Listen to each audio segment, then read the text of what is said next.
আগেই আমার কাছে একজনের ফোন এসেছে, যদিও সে প্রায়ই আমার কাছে ফোন করে বিভিন্ন সাজেশনের জন্য।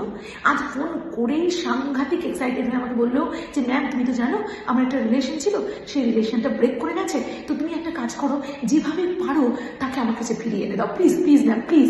আমি বললাম মানে আমি কি করে বেরাবো, এটা কি ম্যাজিক নাকি?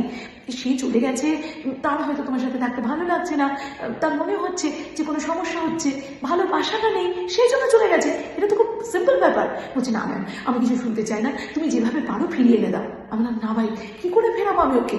বললো শোনো না ম্যাম, ওই যে বশীকরণ হয় না, প্লিজ তুমি তো অনেক কিছু জানো, তুমি আমাকে ওই বশীকরণ করে তাকে আমার কাছে এনে দাও।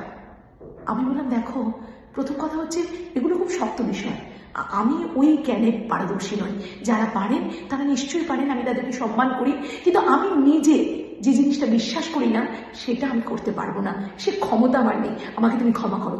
তখন সে বলছে না ম্যাম আমি তো তোমাকে খুব ভরসা করি, তুমি প্লিজ তাহলে একটা কাজ করো, কোনো একটা ম্যানিফেস্টেশন কিছু একটা বলো যাতে সে আমার কাছে ফিরে আসে।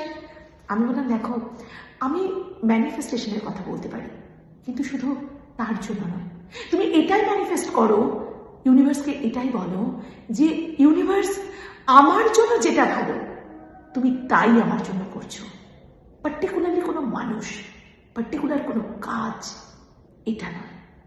ম্যানিফেস্টেশন সেটাই যে আমার জন্য যা ভালো ইউনিভার্স সেটাই করছে।